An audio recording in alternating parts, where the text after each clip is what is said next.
Hello learners, आप सभी को प्यार भरा नमस्कार। ज्ञानस्थली क्लासेस में आपका बहुत बहुत स्वागत है। तो हमारा ये यूनिट 2 का मैराथन चल रहा है और ये है क्लास नंबर 4 ओवरऑल मैराथन का।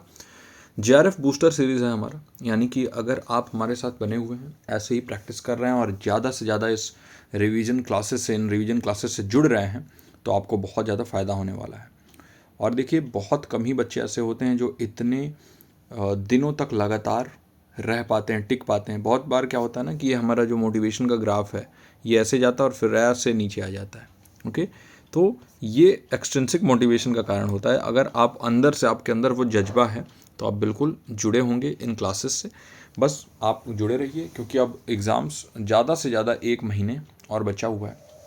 आप अपनी तैयारी बेहतर रखिए, हमारे साथ बने रहिए, क्वेश्चन प्रैक्टिस करते रहिए। ज़्यादा से ज़्यादा क्वेश्चन प्रैक्टिस करने से आपको बहुत फ़ायदा मिलेगा। और देखिए, क्वेश्चन प्रैक्टिस से मुझे एक बार ये मैंने सोचा कि अब क्वेश्चन प्रैक्टिस के थ्रू ही आपको क्लासेस दिया जाए, तो थोड़ा चेंजिंग जो है मैंने इसमें लाया है। और बीच बीच में आपको थ्योरी वाले भी क्लासेस मिलेंगे, लेकिन अभी क्वेश्चन प्रैक्टिस से इन क्लासेस को हम करते हैं। आज के इस क्लास में हम क्वेश्चन से ही मैराथन क्लास करने वाले हैं। फिर से मैं यही कहूँगा कि ड्यूरेशन से ज़्यादा आप कितना प्रैक्टिस कर रहे हैं, कितना कुछ समझ रहे हैं, वो इम्पॉर्टेंट है। तो आप बिल्कुल बने रहिए हमारे इन क्लासेस के साथ। तो so without any further ado, let's get started. This is the class of methods of research. ठीक है, तो इसके ऊपर हम क्वेश्चंस करने वाले हैं आज।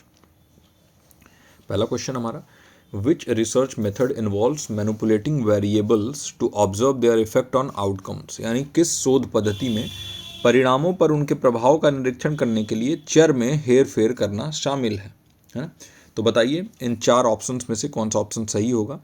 कौन सा ऐसा मेथड है जिसमें हम वेरिएबल्स को मैनिपुलेट करते हैं और उनके इफेक्ट को देखते हैं। ठीक है, क्या आउटकम निकल रहा है उस पर देखते हैं।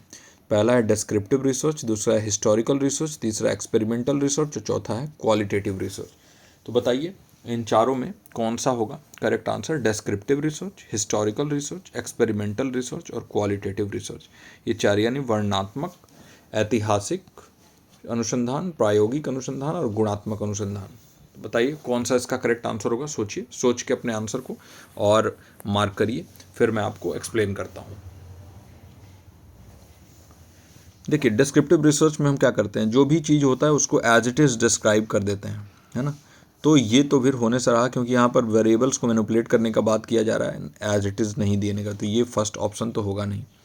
सेकंड, हिस्टोरिकल रिसर्च में क्या होता है, जो भी पहले घटना घट चुकी है उसको हम एज इट इज़ जो है वो बता देते हैं, तो ये भी डिस्क्राइब करते हैं। हिस्टोरिकल रिसर्च को भी ये भी नहीं हो सकता है। वही अगर हम बात करें क्वालिटेटिव रिसर्च की, तो ये सब्जेक्टिव रिसर्च होता है, और सब्जेक्टिव रिसर्च में ज़्यादातर जैसे हम ऑब्जर्वेशन हम करते हैं।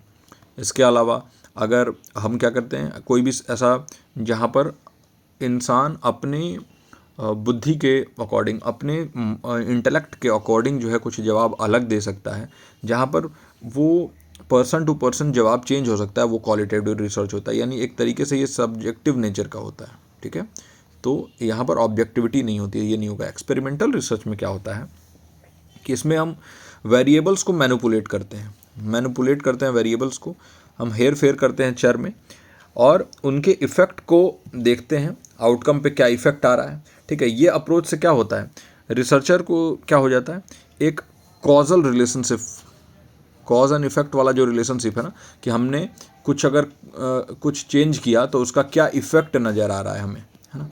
और उस बेसिस पे फिर हम अपना रिसर्च फाइंडिंग देते हैं। तो ये होता है अप्रोच, यानी कॉजल रिलेशनशिप फाइंड करते हैं वेरिएबल्स के बीच में।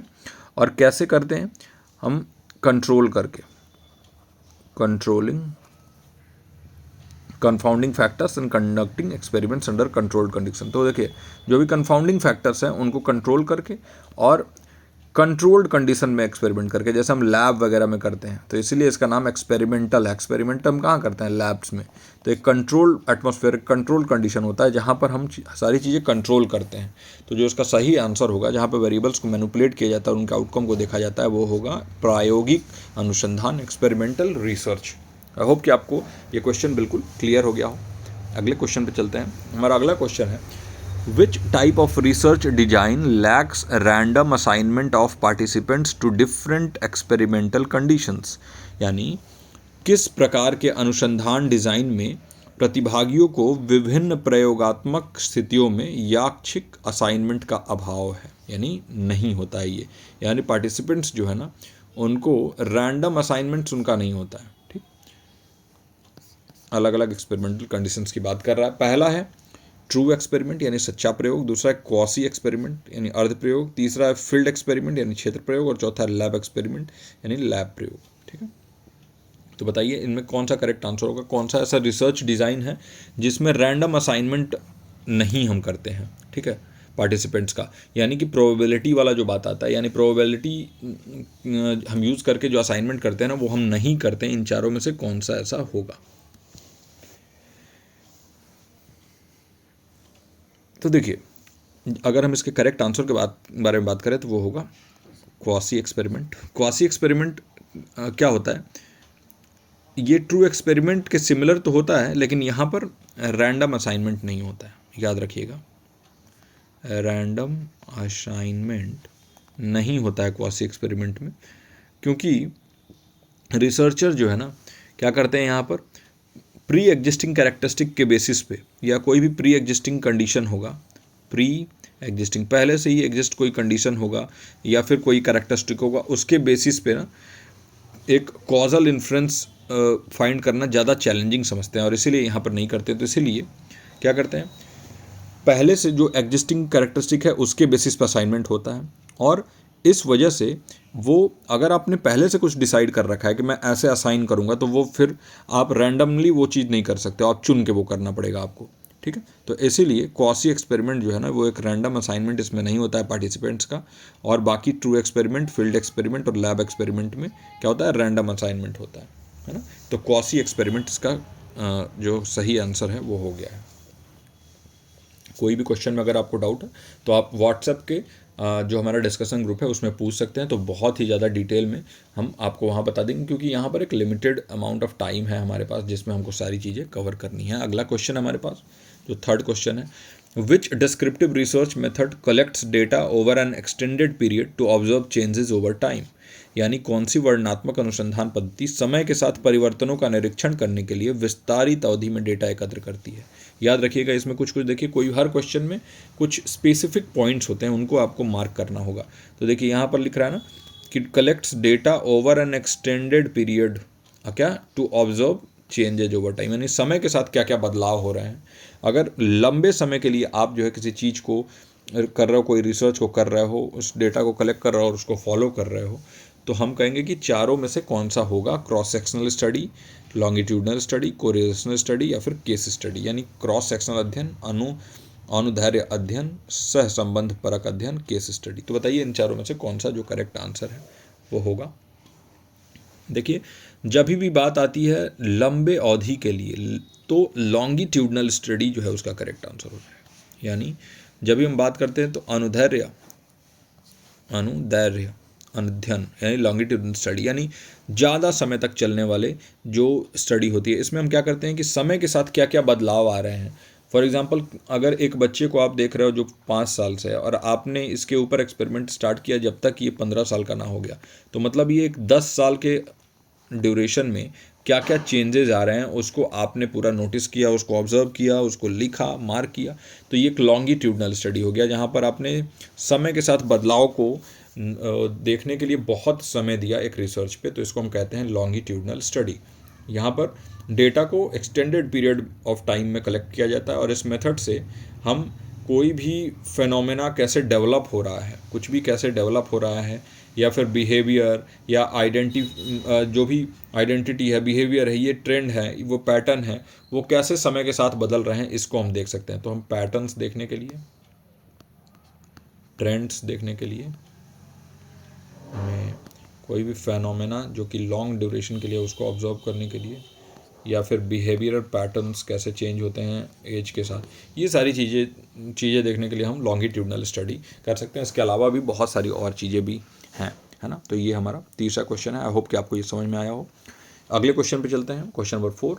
विच type of historical research compares different historical context और इवेंट्स, यानी किस प्रकार का ऐतिहासिक शोध विभिन्न ऐतिहासिक संदर्भों या घटनाओं की तुलना करता है। पहला है नैरेटिव हिस्ट्री, दूसरा है हिस्टेरियोग्राफी, तीसरा है कंपैरेटिव हिस्ट्री और चौथा है एथनोग्राफी। बहुत इंपॉर्टेंट क्वेश्चन है, आपके एग्जाम में आने के चांसेस भी हैं। बताइए कौन से टाइप का हिस्टोरिकल रिसर्च कंपेयर करता है अलग अलग हिस्टोरिकल कॉन्टेक्स्ट और इवेंट्स को।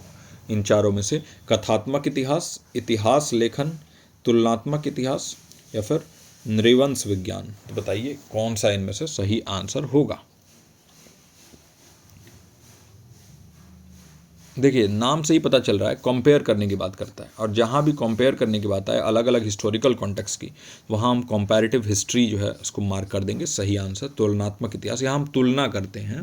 कंपैरेटिव हिस्ट्री में हम क्या करते हैं, अलग अलग हिस्टोरिकल कॉन्टेक्स्ट और इवेंट्स को हम पहचानते हैं, आइडेंटिफाई करते हैं, इनमें क्या क्या सिमिलैरिटीज़ हैं, क्या क्या जो है समानताएँ हैं, क्या क्या डिफरेंसेस हैं, यानी क्या क्या जो है अलग अलग चीज़ें हैं, क्या क्या डिफरेंसेस हैं, पैटर्न्स क्या हैं, ये हम इसमें मार्क करते हैं। और ये अप्रोच जो है ना वो हेल्प करता है हिस्टोरियंस को, ताकि हम जो है ना इंसाइट ले सके। अगर हम बात करें कोई भी हिस्ट्रिकल फैक्टर्स की अलग अलग सोसाइटी या रीजन की, है ना, तो मान लीजिए कि अफ्रीका है ना, अफ्रीका और यूरोप, इन दोनों के बीच में आपको अगर देखना है कि क्या सिमिलैरिटीज़ हैं क्या डिफरेंसेस हैं, तो आप इनके कंपैरिजन करोगे, कंपैरेटिव हिस्ट्री भी इनका देख लोगे कि कैसे इनका इतिहास रहा है। तो वो चीज़ें करने के लिए आप कंपैरेटिव हिस्ट्री पढ़ते हो, और यही इसका करेक्ट आंसर होगा, यानी फोर्थ का आंसर जो करेक्ट होगा वो होगा सी। अगले क्वेश्चन पे चलते हैं। Which qualitative research method explores lived experiences and subjective realities, यानी कौन सी गुणात्मक शोध पद्धति जीवित अनुभवों, याद रखिए मार्क कर लीजिए, जीवित अनुभव और व्यक्तिपरक वास्तविकताओं का पता लगाती है। दो चीज़ याद रखिए, यानी एक तो कह रहा है ये लिव्ड एक्सपीरियंस, ऐसे एक्सपीरियंस जो कि जिसे खुद जो है एक्सपीरियंस किया गया हो, या फिर कुछ सब्जेक्टिव रियलिटी होती है। हर इंसान का कुछ ना कुछ एक अपना एक्सपीरियंस होता है, एक अपना जो है रियलिटी, किसी चीज़ को अगर उसने एक्सपीरियंस किया है तो उसको हम क्या कहेंगे, कौन सा क्वालिटेटिव रिसर्च मेथड जो है ना वो एक्सप्लोर करता है इन चीज़ों को। पहला है नृवंश विज्ञान यानी एथनोग्राफी, दूसरा है घटना विज्ञान यानी फेनोमेनोलॉजी, तीसरा है ग्राउंडेड थ्योरी और चौथा है केस स्टडी। बताइए इन चारों में कौन सा करेक्ट आंसर होगा।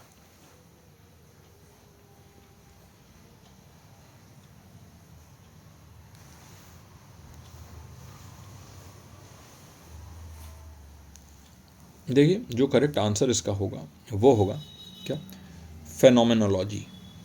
फेनोमेनोलॉजी क्या करता है, ये एक्सप्लोर करता है किस चीज़ को, लिव्ड एक्सपीरियंसेस को, जैसा कि इस क्वेश्चन में बोला भी गया है, लिव्ड एक्सपीरियंसेस यानी जीवित अनुभवों को, और इसके साथ साथ सब्जेक्टिव रियलिटीज़ को, सब्जेक्टिव रियलिटीज़ को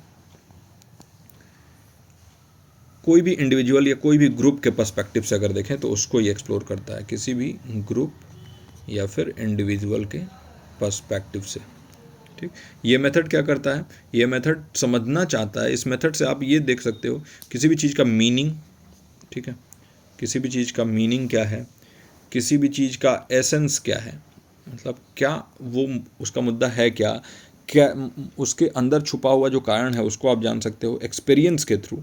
जैसा कि जो भी पार्टिसिपेंट हैं इसमें, इस टाइप के रिसर्च में जो भी पार्टिसिपेंट हैं उन्होंने खुद अपने अनुभव के आधार पर आपको बताना है, तो फेनोमेनोलॉजी होता है, यानी इसका होगा घटना विज्ञान, है ना। तो इसका करेक्ट आंसर होगा ये। आपको कोई भी डाउट हो तो आप व्हाट्सएप के डिस्कशन ग्रुप में ज़रूर पूछिए। क्वेश्चन नंबर 6 हम देखते हैं। Which quantitative research method collects data through standardised questionnaires और इंटरव्यूज़। बहुत ही आसान क्वेश्चन है। कौन सी मात्रात्मक शोध पद्धति मानकीकृत प्रश्नावली या साक्षात्कार के माध्यम से डेटा एकत्र करती है। पहला है सर्वे रिसर्च, दूसरा है एक्सपेरिमेंटल रिसर्च, तीसरा है ऑब्जर्वेशनल रिसर्च और चौथा है लॉन्गिट्यूडनल स्टडी। सर्वेक्षण अनुसंधान, प्रायोगिक अनुसंधान, अवलोकन संबंधी अनुसंधान, अनुदैर्य अनुसंधान अध्ययन या फिर लॉन्गिट्यूडनल स्टडी। बताइए इन चारों में से कौन सा होगा ऐसा रिसर्च मेथड जो डेटा कलेक्ट करता है जो कि पहले से बने हुए मानकीकृत प्रश्नावली यानी स्टैंडर्डाइज्ड क्वेश्चनायर्स हैं या फिर साक्षात्कार यानी इंटरव्यूज़ हैं उनके थ्रू डेटा कलेक्ट होता है। बताइए इन चारों में कौन सा करेक्ट आंसर होगा।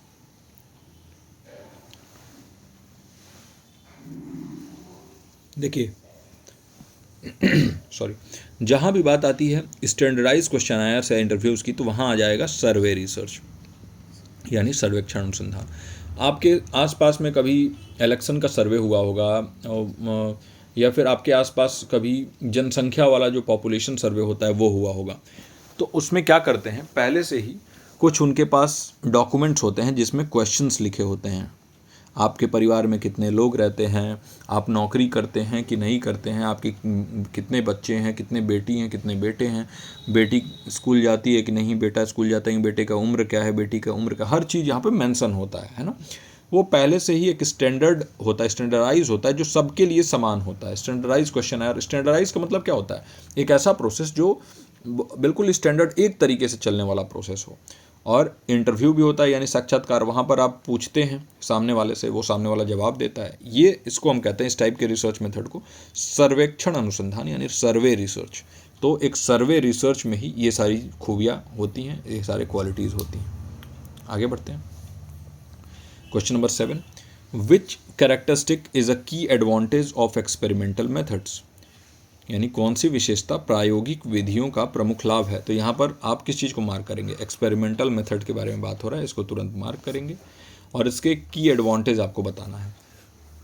4 ऑप्शन है हमारे पास, सब्जेक्टिविटी यानी विषय परकता, दूसरा है इंडक्टिव रीजनिंग यानी आगमनात्मक तर्क, तीसरा है कंट्रोल ओवर वेरिएबल्स यानी चर पर नियंत्रण, और चौथा है ओपन एंडेड डेटा कलेक्शन यानी ओपन एंडेड डेटा संग्रह। ठीक है, तो इन चारों में से कौन सा ऐसा कैरेक्टरिस्टिक है जो कि एक एडवांटेज होता है एक्सपेरिमेंटल मेथड का।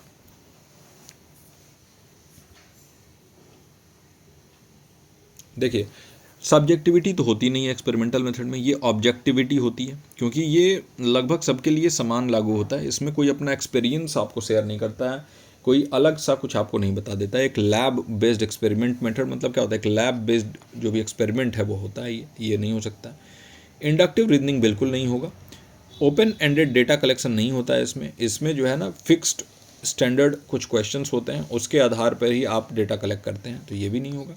हाँ, वेरिएबल्स को आप मैनिपुलेट करते हैं, अभी हमने कुछ क्वेश्चंस पहले भी देखा कि मैनिपुलेटिंग द वेरिएबल्स, तो आप यहाँ पर वेरिएबल्स को कंट्रोल करते हैं, मैनिपुलेट करते हैं, और इसीलिए जो इसका करेक्ट आंसर होगा वो होगा सी, यानी एक एडवांटेज तो है ही, क्योंकि आप वेरिएबल्स को मैनिपुलेट करके देख सकते हैं क्या कॉजल रिलेशनशिप है इन दोनों, मतलब कॉज एंड इफेक्ट आप जो है आराम से देख सकते हैं। तो सी जो है इसका करेक्ट आंसर होगा। चर पर नियंत्रण, तो चर पे क्या नियंत्रण कैसे होता है, ये एक्सपेरिमेंटल मेथड के थ्रू हम जो है देखते हैं, कंट्रोल करके वेरिएबल्स को, है ना। तो इसका करेक्ट आंसर हो जाएगा 7 का सी। क्वेश्चन नंबर 8 है हमारे पास, which disadvantage is associated with qualitative methods, यानी गुणात्मक पद्धतियों में से कौन सा नुकसान जुड़ा है, इन चारों में से बताइए कौन सा ऐसा डिसएडवांटेज है जो क्वालिटेटिव मेथड से जुड़ा है। पहला है प्रिसीजन इन मेजरिंग इफेक्ट्स, दूसरा है सब्जेक्टिविटी, तीसरा है लिमिटेड जनरलाइजेबिलिटी, चौथा है रिलायंस ऑन न्यूमेरिकल डेटा। देखिए, आप इसको अगर ध्यान से पढ़ें तो ये सबसे पहले तो मार्क करिए किसके बारे में बात हो रहा है, क्वांटिटेटिव और क्वालिटेटिव में आपको बिल्कुल भी कंफ्यूज नहीं होना है। और एक और चीज़ देखिए, एडवांटेज नहीं डिसएडवांटेज पूछ रहा है, इसको भी मार्क कर लीजिए, है ना। डिसएडवांटेज ऑफ क्वालिटेटिव मेथड्स, और इसके लिए पहले आप देखिए, क्या क्वालिटेटिव मेथड में न्यूमेरिकल डेटा आता है, नहीं, क्वांटिटेटिव में आता है न्यूमेरिकल डेटा। तो ये कह रहा है कि संख्यानात्मक डेटा पर निर्भरता, ये हो ही नहीं सकता है, ये गलत है, क्योंकि संख्यानात्मक डेटा पर निर्भरता तो क्वांटिटेटिव का एक जो है एडवांटेज डिसएडवांटेज कहिए, लेकिन वो क्वांटिटेटिव का एक जो है कैरेक्टरिस्टिक है, ये तो होगा नहीं। दूसरे, अगर हम बात करें तो देखिए क्वालिटेटिव मेथड्स की, तो सब्जेक्टिविटी जो है ना वो एक एडवांटेज है ना कि डिसएडवांटेज है, तो ये भी गलत हो जाएगा, क्योंकि अगर कुछ एक्स्ट्रा कुछ अलग से आपको पता चल रहा है तो वो एक एडवांटेज होता है। प्रिसीजन इज मेजरिंग इफेक्ट्स, ये भी एक डिसएडवांटेज नहीं बल्कि एडवांटेज होता है, एक प्रिसीजन है इसमें, एक प्रभावों को मापने में सटीकता होती है क्वालिटेटिव मेथड से, तो ये भी नहीं होगा। लेकिन अगर आप बात करें लिमिटेड जनरलाइजेबिलिटी, क्योंकि यहाँ पर आप चीज़ों को जनरलाइज नहीं करते हैं, आप मैंने पहले ही बताया था ना कि स्टैंडर्डाइज जो है, थोड़ा सा बैकग्राउंड नॉइज़ को अवॉइड करिएगा, क्योंकि जो है रोड के जस्ट पास में ही मेरा जो है ये स्टूडियो है, तो इस वजह से थोड़ा सा ना नॉइज़ आता है यहाँ पर, इस वजह से मैं आपको बीच बीच में बोलता रहता हूँ, नॉइज़ को थोड़ा अवॉइड कीजिए। तो देखिए, स्टैंडर्डाइज्ड जो मेथड होता है जिसका हम यूज़ करते हैं एक्सपेरिमेंटल वाले में, जिसको हम क्वांटिटेटिव बोलते हैं, जहाँ पर न्यूमेरिकल डेटा का यूज़ होता है। वही अगर क्वालिटेटिव बात करें तो यहाँ पर बिहेवियरल डेटा होता है और बहुत जो है ना सब्जेक्टिव एक्सपीरियंसेस होते हैं। तो सब्जेक्टिविटी जो है ना वो तो नहीं, लेकिन लिमिटेड, यानी कि एक जनरलाइज आप नहीं कर पाते हो, सामान्यीकरण नहीं हो पाता है। क्योंकि क्या होता है यहाँ पर पर्सनलाइज्ड जो है ना एक्सपीरियंसेस शेयर होते हैं और वो चीज़ें जनरलाइज नहीं कर सकते हो आप। तो लिमिटेड जनरलाइजेबिलिटी एक डिसएडवांटेज होता है क्वालिटेटिव मेथड्स का। सी इसका करेक्ट आंसर हो जाएगा। फिर आ जाते हैं हम अपने 9th क्वेश्चन पे। Which type of quantitative research involves manipulating variables to test causal relationship. पहले चीज़ इसको मार्क कर लीजिए, कॉजल यानी कॉज एंड इफेक्ट के बारे में बात हो रहा है, क्वांटिटेटिव रिसर्च के बारे में बात हो रहा है, और मैनिपुलेटिंग द वेरिएबल्स के बारे में बात हो रहा है। तीनों चीज़ें हमें किस चीज़ के बारे में बता रही हैं? एक ऐसे लैब टाइप का जो पूरा का पूरा एक एटमॉस्फेयर होता है, यानी एक्सपेरिमेंट करने वाली बात हो रही है ना। ये चीज़ें हमें कैसे पता चला? एक तो क्वांटिटेटिव हो रहा है, दूसरा मैनिपुलेट करने की बात करें यानी कंट्रोलिंग द वेरिएबल्स, एंड तीसरा है कि कॉज एंड इफेक्ट रिलेशनशिप के बारे में बात कर रहा है। जहाँ ये तीनों चीज़ें हमें दिखी बिना ऑप्शन पे देखे, हमें ये पता चल गया कि एक्सपेरिमेंट के बारे में कोई बात हो रहा है, कोई लैब के बारे में बात हो रहा है। सर्वे रिसर्च बिल्कुल नहीं, यहाँ पर तो सब्जेक्टिविटी है। यहाँ पर जो है ना स्टैंडर्डाइज क्वेश्चन तो होते हैं, लेकिन अलग अलग एक्सपीरियंसेस, यहाँ पर आप फील्ड में आप डेटा कलेक्ट करते हैं, तो सर्वे तो हो नहीं सकता, ये नहीं होगा।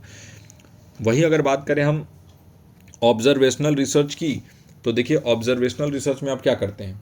ऑब्जर्वेशनल रिसर्च में आप ऑब्जर्व करते हैं, है ना, कि जो भी चीज़ें हैं एज इट इज़ जो है उसको ऑब्जर्व करके और उसको आप दे देते हैं। वही कोरिलेशनल स्टडी की बात करें तो ये एक ऐसा मेथड होता है जहाँ पर आप रिलेशनशिप वेरिएबल्स के बीच में फाइंड आउट करते हैं, है ना, और एग्जामिन करते हैं कि कैसे जो है ना एक वेरिएबल चेंज हो रहा है और दूसरे वेरिएबल पर उसके उस चेंज का क्या असर है। ठीक है, लेकिन आप यहाँ पर कॉजेशन को इम्प्लाई नहीं करते, यहाँ कॉज एंड इफेक्ट के बारे में बात नहीं होता है कोरिलेशनल स्टडी में। तो यही अंतर है कोरिलेशनल स्टडी में और एक्सपेरिमेंटल रिसर्च में। एक्सपेरिमेंटल रिसर्च में आप कॉज देखते हैं कि क्या कॉज है और उसका इफेक्ट क्या आ रहा है। आप एक वेरिएबल का कॉज, उस पर कोई कुछ करेंगे, उसमें कोई चेंज लाएंगे और उसका इफेक्ट देखेंगे दूसरे वेरिएबल।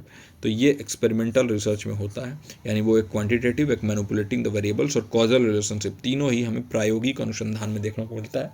तो इसका करेक्ट आंसर होगा, वो होगा 9th का सी, एक्सपेरिमेंटल रिसर्च। आई होप कि सारी चीज़ें आपको क्लियर हो रही हों और एग्ज़ाम से पहले आपको बहुत अच्छा आपका अनुभव रहे। और मैं चाहता हूँ कि क्योंकि ये क्वेश्चंस आप करोगे ना, आपके माइंड में छप जाएंगी चीज़ें और फिर आप वहाँ जाके वो गलतियाँ नहीं दोहराओगे जो कोई गलतियाँ आप यहाँ पर कर रहे हो, है ना। इस चीज़ का बिल्कुल ध्यान रखिए। अब आ जाते हैं हम, पूछ रहा है विच कैरेक्टरिस्टिक इज़ अ की एडवांटेज ऑफ हिस्टोरिकल मेथड्स, यानी कौन सी विशेषता ऐतिहासिक तरीकों का प्रमुख लाभ है। जो ऐतिहासिक तरीके हैं, हिस्टोरिकल मेथड्स के बारे में बात हो रहा है, ठीक, और एडवांटेज के बारे में बात हो रहा है। पहला है रिलायंस ऑन प्राइमरी सोर्स, यानी प्राथमिक स्रोतों पर निर्भरता। दूसरा है वस्तुनिष्ठता यानी ऑब्जेक्टिविटी। तीसरा है सांख्यिकी विश्लेषण यानी स्टैटिस्टिकल एनालिसिस। चौथा है प्रतिकृति यानी रेप्लिकेबिलिटी। बताइए इन चारों में से कौन सा ऐसा कैरेक्टरिस्टिक है जो एक एडवांटेज है हिस्टोरिकल मेथड्स का। तो देखिए हिस्टोरिकल मेथड्स जो होते हैं ना, वो उनका यही मेन लक्ष्य होता है कि कैसे वो मुख्य स्रोत तक पहुँचे, प्राइमरी सोर्स तक पहुँचे और अपने फर्स्ट हैंड एक्सपीरियंस के हिसाब से वो रिसर्च करें। हिस्टोरिकल मेथड का ही मतलब ही यही है कि जो हिस्ट्री में घट चुका है उसको as it is first hand experience पे बताइए। तो प्राथमिक स्रोतों पर निर्भरता इसका करेक्ट आंसर हो जाएगा। ठीक है, हिस्टोरिकल मेथड में ऑब्जेक्टिविटी से ज़्यादा सब्जेक्टिविटी हमें देखने को मिलता है। वहीं स्टैटिस्टिकल एनालिसिस वगैरह आप इसमें नहीं, क्योंकि नंबर्स के बारे में बात नहीं हो रहा है वहाँ पर। ठीक है, और रेप्लिकेबिलिटी भी नहीं होता है, क्योंकि एक घटना के बारे में आप बात कर रहे हो जो कि बहुत ही पर्टिकुलर घटना होता है। तो यहाँ पर प्राइमरी सोर्सेज के ऊपर, फॉर एग्जांपल अगर मैंने आपको बोला कि मोहनजोदड़ो जो है उसकी खुदाई में आप उसके रिसर्च में आपको भी जाना है और फर्स्ट हैंड एक्सपीरियंस लेके देखना है कि वहाँ की सभ्यता कैसी थी, क्या क्या वहाँ टूल्स फाइंड आउट किए गए, कैसे कैसे इक्विपमेंट्स वहाँ देखे गए। हाँ, तो वो चीज़ें अगर आपने वहाँ जाके फर्स्ट हैंड एक्सपीरियंस किया, देखा, उसको लिखा, तो क्या वो चीज़ें दोबारा कहीं और भी आप कर सकते हो? रेप्लिकेबल हैं? नहीं, क्योंकि वो चीज़ें वहीं हुई हैं और वहीं पे आपको वो देखने को मिलेंगे। अलग जगह अगर कोई खुदाई होगी वहाँ पर अलग चीज़ें देखने को मिलेंगी। तो इसीलिए जो इसका करेक्ट आंसर होगा रेप्लिकेबिलिटी नहीं होगा, रिलायंस ऑन प्राइमरी सोर्स यानी प्राथमिक स्रोतों पर निर्भरता, ये इसका करेक्ट आंसर हो जाएगा। आई होप कि आपको ये सारे क्वेश्चंस अच्छे से क्लियर हो रहे हैं। अगले क्वेश्चन पे बढ़ते हैं।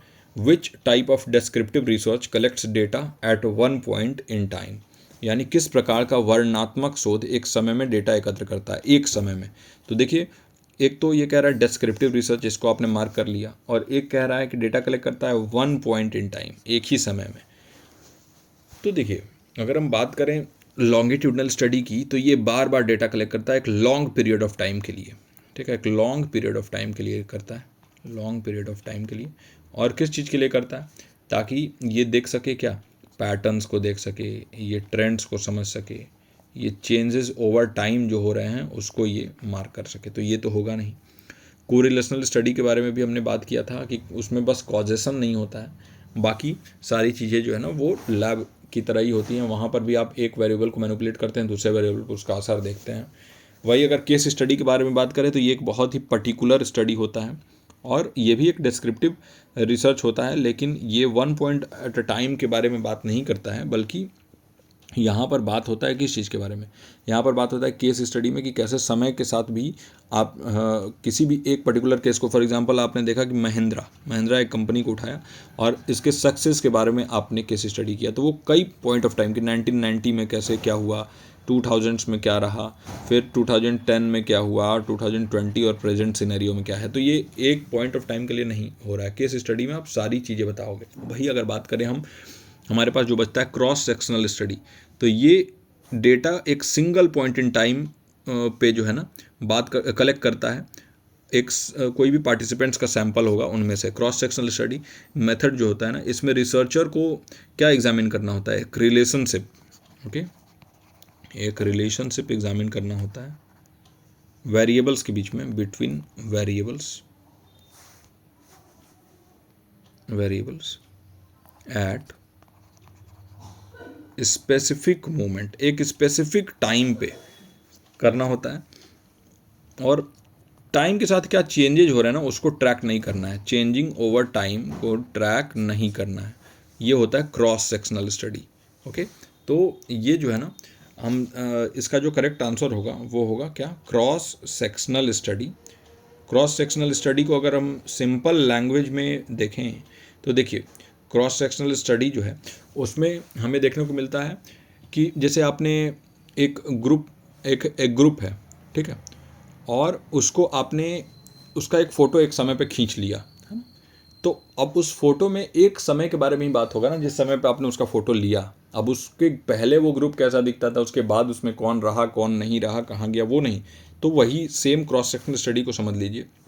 रिसर्चर को इसमें हेल्प मिलता है क्रॉस सेक्शनल स्टडी से कि एक पर्टिकुलर मोमेंट पे, ठीक है, कोई चीज़ जो है ना वो अगर उसको समझना है तो उसके लिए क्रॉस सेक्शनल स्टडी का यूज़ होता है, और इसमें टाइम के साथ क्या चेंजेज हैं उन पे ध्यान बिल्कुल नहीं दिया जाता। तो इसका करेक्ट आंसर होगा एट वन पॉइंट, जहाँ आए आपने क्रॉस सेक्शनल स्टडी सही कर देना है। नाउ क्वेश्चन नंबर 12 है, which qualitative research method involves the development of theories based on systematic analysis of qualitative data, यानी किस गुणात्मक अनुसंधान पद्धति में गुणात्मक डेटा के व्यवस्थित विश्लेषण के आधार पर सिद्धांतों का विकास शामिल है। तो देखिए, सबसे पहले तो आप मार्क करना है आपको क्वालिटेटिव रिसर्च। ये मार्क करना क्यों बताता हूँ, क्वेश्चन सॉल्व करने का तरीका है आपका, ताकि आपको वो चीज़ें फोकस में रहें जो जिसमें आप छोटा सा भी मिस्टेक करोगे तो क्वेश्चन गलत हो जाएगा। और यहाँ पर क्या कह रहा है, डेवलपमेंट ऑफ थ्योरीज, किस चीज़ पे, सिस्टमेटिक एनालिसिस, किस टाइप का डेटा, क्वालिटेटिव डेटा। चार चीज़ें यहाँ देखने को मिली। एक तो क्वालिटेटिव रिसर्च है, डेवलपमेंट ऑफ थ्योरीज के बारे में बात कर रहा है, सिस्टमेटिक एनालिसिस और क्वालिटेटिव डेटा, इन चारों चीज़ों के बारे में बात कर रहा है। और आगे पास ऑप्शन दिया हुआ है, पहला एथनोग्राफी, निबंध विज्ञान, दूसरा है घटना विज्ञान फेनोमेनोलॉजी, तीसरा है ग्राउंडेड थ्योरी और चौथा है केस स्टडी। तो इन चारों में बताइए कौन सा क्वालिटेटिव रिसर्च मेथड होगा जहाँ पर डेवलपमेंट, थ्योरी का डेवलपमेंट होता है सिस्टमेटिक एनालिसिस करके, यानी कि व्यवस्थित विश्लेषण करके, और जो क्वालिटेटिव डेटा है उनका ही, यानी गुणात्मक डेटा का यूज़ होता है यहाँ पर।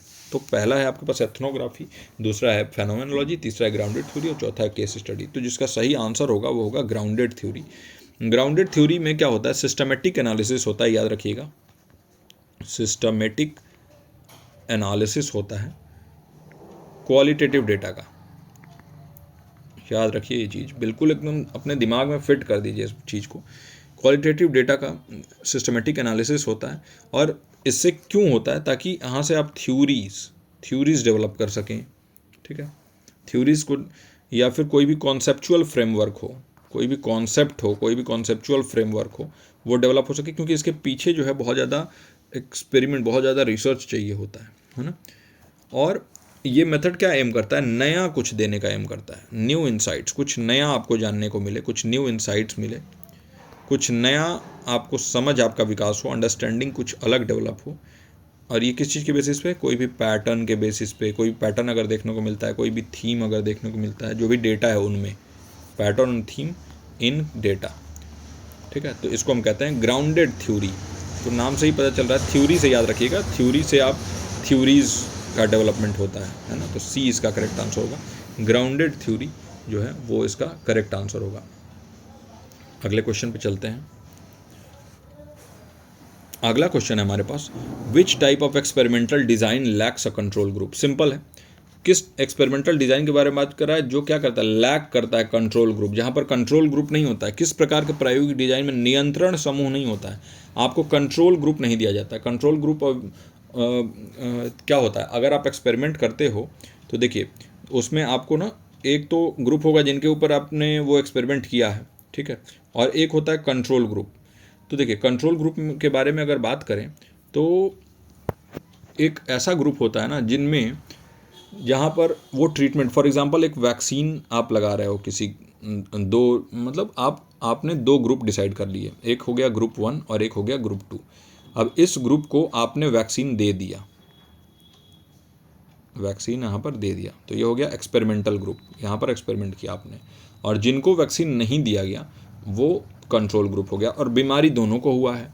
फिर आपने क्या किया, आपने ये देखा कि क्या इफ़ेक्ट आ रहा है वैक्सीन देने वालों पे और क्या नहीं हो रहा है, मतलब कि क्या दुष्प्रभाव है या फिर अच्छे लक्षण दिख रहे हैं जिनको नहीं दिया गया उनको। तो इन इफ़ेक्ट्स को भी जो है वो देखा गया।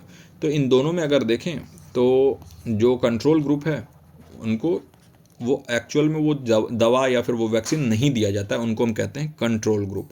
तो कह रहा है कि किस टाइप का जो एक्सपेरिमेंटल डिजाइन है इन चारों में से, उनमें कंट्रोल ग्रुप नहीं होता है। पहला है ट्रू एक्सपेरिमेंट, दूसरा है क्वासी एक्सपेरिमेंट, तीसरा है फील्ड एक्सपेरिमेंट, चौथा है लैब एक्सपेरिमेंट यानी सच्चा प्रयोग, अर्ध प्रयोग, क्षेत्र प्रयोग और लैब प्रयोग। इन चारों में बताइए कि कौन सा ऐसा है जिनमें कंट्रोल ग्रुप नहीं होता है। तो देखिए, आप लैब एक्सपेरिमेंट में वहाँ पर कंट्रोल करते हो ना वेरिएबल्स को, वहाँ पे भी कंट्रोल ग्रुप होता है। तो ये तो नहीं हो सकता सही आंसर, क्योंकि कह रहा है लैक्स, लैक्स मतलब नॉट कह रहा है आपसे, नहीं है। फिर क्वासी एक्सपेरिमेंट यानी अर्थ जो एक्सपेरिमेंट के बारे में बात किया, इसमें भी कंट्रोल ग्रुप होता है। ट्रू एक्सपेरिमेंट में बिल्कुल होता ही है। लेकिन फील्ड एक्सपेरिमेंट में क्या होता है, ये आप एक क्षेत्र में जाते हो, उनके नेचुरल सेटिंग के बारे में बात हो रहा है। और किसी भी चीज़ का अगर आप नेचुरल सेटिंग में जा रहे हो तो वहाँ पर आपके कंट्रोल में कुछ नहीं होता है। और इसीलिए जो इसका करेक्ट आंसर हो जाएगा वो हो जाएगा क्षेत्र प्रयोग। यहाँ पर फील्ड एक्सपेरिमेंट में कोई भी कंट्रोल नहीं होता है, क्योंकि यहाँ पर प्रैक्टिकल कॉन्स्टेंट्स होते हैं, एथिकल कंसिडरेशन। कोई भी कहीं भी आप कोई भी ग्रुप में, अगर किसी ग्रुप में जाके आप पार्टिसिपेट कर रहे हो और उन पर रिसर्च कर रहे हो, तो आप बिल्कुल कंट्रोल नहीं कर सकते हो। एज इट इज़ जो चीज़ें हैं उनको वैसे ही रहने देते हो, ठीक है। तो इनमें एक्सटर्नल वैलिडिटी तो बहुत ज़्यादा होती है, एक्सटर्नल वैलिडिटी तो बहुत हाई होती है, लेकिन कंट्रोल नहीं होता वेरिएबल्स के ऊपर, जो कि लैब एक्सपेरिमेंट्स में होता है। तो फील्ड एक्सपेरिमेंट इसका करेक्ट आंसर हो जाएगा। याद रखिएगा, सारे क्वेश्चंस बहुत इंपॉर्टेंट और बहुत ही चुन चुन के लाए हुए क्वेश्चंस हैं। अगला क्वेश्चन है, which type of quantitative research examines the relationship between 2 और मोर वेरिएबल्स। किस प्रकार का मात्रात्मक शोध 2 या 2 से अधिक चरों के बीच संबंधों का जांच करता है। याद रखिए, क्वांटिटेटिव रिसर्च के बारे में बात हो रहा है, और ये एग्जामिन किस चीज़ के, रिलेशनशिप 2 और 2 से ज़्यादा वेरिएबल्स के बीच में। कौन सा ऐसा क्वांटिटेटिव रिसर्च है जो एग्जामिन करता है 2 या 2 से ज़्यादा वेरिएबल्स के बीच में रिलेशनशिप को। पहला है आपके पास सर्वे रिसर्च, दूसरा एक्सपेरिमेंटल रिसर्च, तीसरा है कोरिलेशनल स्टडी, चौथा है ऑब्जर्वेशनल रिसर्च।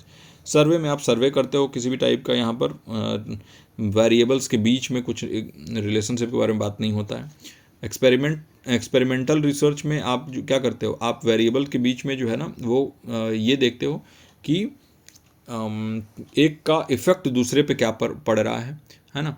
और वही अगर हम बात करें ऑब्जर्वेशनल रिसर्च के बारे में, तो ऑब्जर्वेशनल रिसर्च में एज इट इज़ आप ऑब्जर्व करते हो, तो हमारे पास दो ऑप्शंस दिख रहे हैं, ठीक है। एक हो गया एक्सपेरिमेंटल रिसर्च और एक हो गया कोरिलेशनल स्टडी, ठीक है। तो इसमें कोरिलेशनल स्टडी जो है ना, उसमें क्या होता है और एक्सपेरिमेंटल रिसर्च में क्या होता है, इन दोनों में आप जो है ना एक बार सोचिए, सोच के बताइए कि कौन सा इसका करेक्ट आंसर होगा। इसके पहले भी हमने ये किया हुआ है।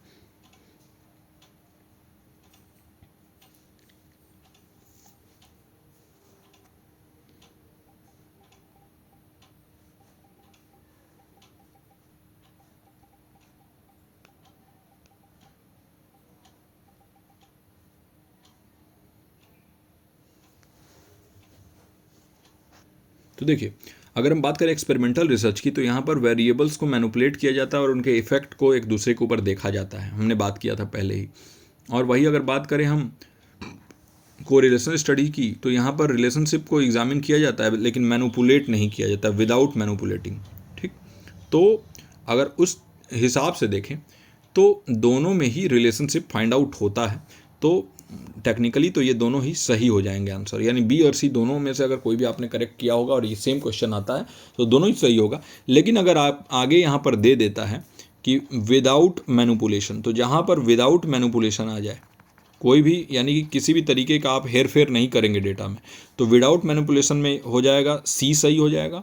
और अगर मैनिपुलेटिंग के बारे में बात हो गया तो फिर ये बी सही हो जाएगा। तो याद रखिएगा, एक्सपेरिमेंटल रिसर्च में मैनिपुलेशन होता है, यानी आप वहाँ पर हेर फेर करते हो चर में, जबकि कोरिलेशन स्टडी में मैनिपुलेशन नहीं होता है। तो बिल्कुल यही चीज़ समझाना मैं चाहता था। तो इसमें बी और सी, इस क्वेश्चन के लिए जो दिया हुआ है इसमें तो बी और सी दोनों ही करेक्ट हैं, लेकिन अगर यहाँ मैनिपुलेशन आता है तो एक्सपेरिमेंटल सही हो जाएगा, अगर विदाउट मैनिपुलेशन तो कोरिलेशन सही हो जाएगा। नेक्स्ट क्वेश्चन पे चलते हैं। विच कैरेक्टरिस्टिक इज अ की एडवांटेज ऑफ डेस्क्रिप्टिव मेथड्स, यानी कौन सी विशेषता वर्णनात्मक विधियों का प्रमुख लाभ है। पहला है, यहाँ पर देखिए वर्णनात्मक विधि यानी डेस्क्रिप्टिव मेथड के बारे में बात कर रहा है और एडवांटेज के बारे में बात कर रहा है। पहला है अलाउज फॉर कॉजल इन्फ्रेंस, यानी कारणात्मक अनुमान की अनुमति देता है। दूसरा है provides replicable and objective results, यानी अनुकरणीय और वस्तुनिष्ठ परिणाम प्रदान करता है। तीसरा है useful for exploring complex phenomena, यानी जटिल घटनाओं की खोज के लिए उपयोगी है। और चौथा है सांख्यिकी विश्लेषण पर निर्भर करता है, यानी रिलाइज ऑन स्टैटिस्टिकल एनालिसिस। तो डेस्क्रिप्टिव मेथड का एक एडवांटेज क्या है कैरेक्टरिस्टिक के मामले में, बताइए। इस 15वें क्वेश्चन के इन चारों ऑप्शंस में देखिए। तो देखिए, कॉज एंड इफेक्ट के बारे में तो एक्सपेरिमेंट में ही बात होता है, और एक्सपेरिमेंटल रिसर्च एक क्वालिटेटिव नहीं क्वांटिटेटिव रिसर्च होता है, और ये तो इसका हो नहीं सकता है क्योंकि डिस्क्रिप्टिव रिसर्च क्वालिटेटिव के बारे में बात है। यहाँ सिर्फ डिस्क्रिप्शन होता है, डिस्क्राइब किया जाता है जो चीज़ें हैं एज इट इज़, है ना, as it is without manipulating anything, और ये नेचुरल सेटिंग में ही ज़्यादातर होता है ना। रेप्लिकेबल और ऑब्जेक्टिव रिजल्ट बिल्कुल नहीं आता है क्योंकि ये सब्जेक्टिव होता है, याद रखिएगा सब्जेक्टिव इन नेचर होता है। यहाँ पर अलग अलग केस में अलग अलग रिजल्ट आ सकता है, तो बिल्कुल रेप्लिकेबल नहीं होता, बी भी नहीं होगा, ए भी नहीं होगा।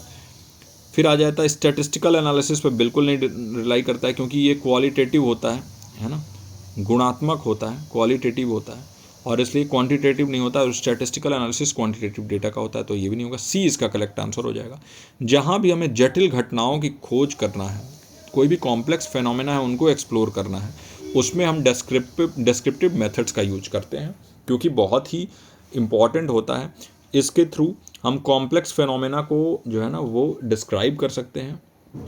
क्योंकि क्या होता है ना कि अगर आपको हाइपोथेसिस बनाना है, आपको कोई कुछ नया फाइंड आउट करना है, एक डाइवर्स पर्सपेक्टिव लेना है ना ह्यूमन बिहेवियर का, सोशल फिनोमेना का, एक पर्सनलाइज्ड हम कह दें तो एक पर्सनलाइज्ड अगर आपको किसी भी तरीके का कंटेंट चाहिए, किसी भी तरीके का अगर रिसर्च कर रहा हो उसमें एक पर्सनलाइज एक्सपीरियंस बेस्ड अगर आपको चाहिए कुछ भी डेटा, तो उसमें आप यूज करते हैं डिस्क्रिप्टिव मेथड का, जहाँ पर फर्स्ट हैंड डेटा मिलता है आपको और बहुत ही ज़्यादा उसके ऊपर रिलाई किया जा सकता है। कॉम्प्लेक्स फिनोमेना में यूज़ होता है ये, और है ना, ये स्टैंडर्डाइज नहीं होता है लेकिन कॉम्प्लेक्स फिनोमेना के लिए बहुत यूज़फुल होता है, जटिल घटनाओं के लिए बहुत ज़्यादा उपयोगी होता है। तो 15 का जो करेक्ट आंसर हो जाएगा वो हो जाएगा सी। तो आज के हमारे इस क्लास का ये आखिरी मैराथन क्लास का आखिरी क्वेश्चन था। आई होप कि अच्छे से इन क्वेश्चंस को आप करोगे, एक बार और घर पे जब आप एक क्लासेस ख़त्म हो जाएंगी इसके बाद आप जो है ना एक बार फिर से करो और देखो कितना सही होता है। जितना प्रैक्टिस करोगे उतना सही होगा और मैं 100% श्योर हूँ कि ये सारे क्वेश्चंस आपको बहुत हेल्प करने वाले हैं इन द कमिंग एग्जामिनेशन।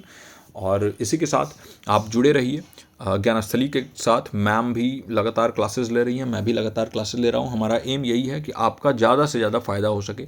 देखिए, आपके तौर पे हमें रिस्पॉन्स बहुत कम देखने को मिल रहा है। जितना मेहनत हमारे तरफ से जा रहा है उतना रिस्पॉन्स आपकी तरफ से नहीं मिल रहा है। अब बताइए कि आपको इतने अच्छे क्वालिटी कंटेंट देने के साथ और अपने जो भी हमने वादे किए उस पर हमने अपना 100% जो है पूरा करने की पूरी कोशिश की है।